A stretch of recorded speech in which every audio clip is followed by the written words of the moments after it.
Assalamualaikum warahmatullahi wabarakatuh. Waalaikumsalam warahmatullahi wabarakatuh. Selamat pagi anak-anak Ibu. Pagi, Bu. Apa kabar hari ini? Baik. Sehat, Bu. Ada yang sakit? Tidak. Bu. Alhamdulillah tidak ada yang sakit, Bu. Alhamdulillah. Udah sarapan semua? Sudah, Bu. Oke, nah Ibu sebelum mulai pembelajaran pada materi hari ini, Ibu akan menanya pada kalian. Apakah kalian pernah melihat telur? Pernah, Bu. Bentuknya apa kira-kira? Bulat, Oval. Bulat atau oval? Oval, Bu. Nah, di mana? Di rumah, Bu. Oke. Nah, telur itu berbentuk apa ya kira-kira? Oval, Bu. Oval atau bulat? Oval. Nah, begitulah bentuk bumi kita. Sebelum Ibu memulai pembelajaran Ibu pada pagi hari ini, Ibu akan ada memberikan speaking terlebih dahulu. Kalian mau tidak? Mau, Bu. Oke.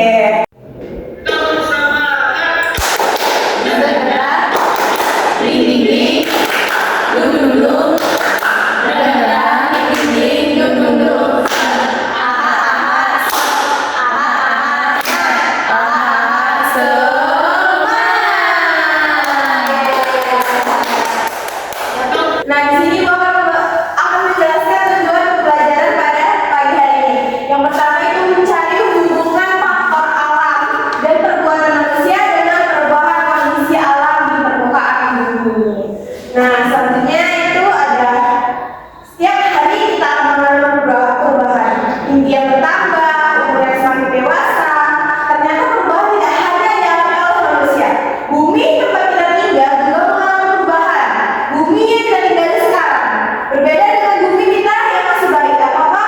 Apa saja yang perubahan yang terjadi pada bumi kita? Mengapa bumi bisa berubah? Yuk kita pelajari bersama dalam bab ini. Nah, bumi berubah. Bumi selalu mengalami perubahan. Perubahan ini bisa terjadi secara alami tanpa peran dari manusia. Penyebabnya yaitu peristiwa alam. Peristiwa alam terjadi bukan karena pengaruh kegiatan manusia, sehingga kita tidak mampu mencegah terjadinya peristiwa tersebut. Banyak sekali contoh peristiwa alam. Beberapa peristiwa alam yang paling sering terjadi berbahaya adalah gempa bumi, gunung meletus, dan gelombang tsunami. Hanya dengan mata bisa juga karena aktivitas yang terjadi di luar bumi. Dan terdapat tanda-tanda yang bisa kita amati, misalnya angin puting beliung dan badai.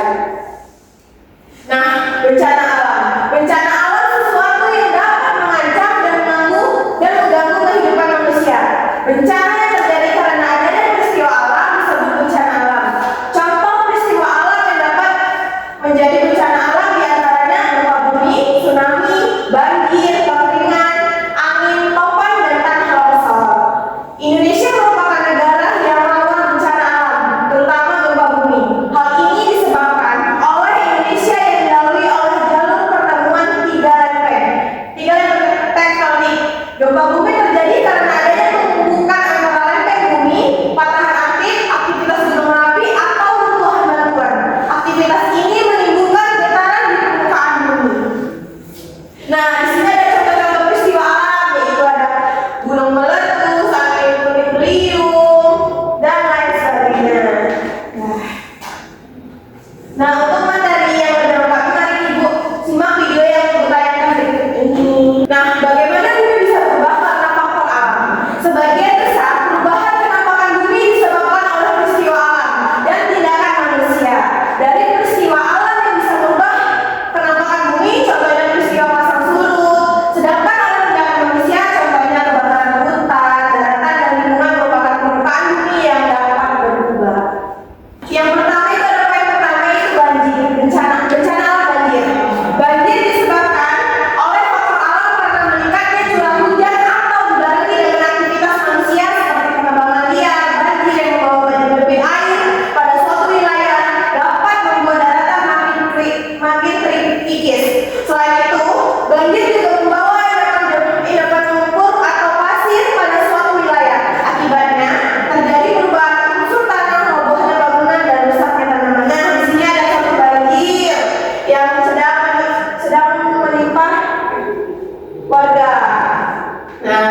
Selanjutnya itu ada bencana sosial. Bencana sosial adalah bencana yang diakibatkan oleh peristiwa atau serangkaian peristiwa yang diakibatkan oleh manusia. Contohnya meliputi konflik sosial atau kelompok atau komunitas masyarakat dan teror. Next. Nah, bagaimana dampak bencana alam terhadap kehidupan manusia? Bencana alam selalu memberikan dampak besar terhadap kehidupan, terutama kehidupan manusia. Mengutip dari buku Tanggapan Bencana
Pemanasan global dan perubahan iklim menjadi ancaman utama, menyebabkan cuaca ekstrim, pencairan es di kutub, dan kenaikan permukaan air laut. Nah, terima kasih Novi. Nah, selanjutnya ada yang bertanya? Nggak ada, Bu.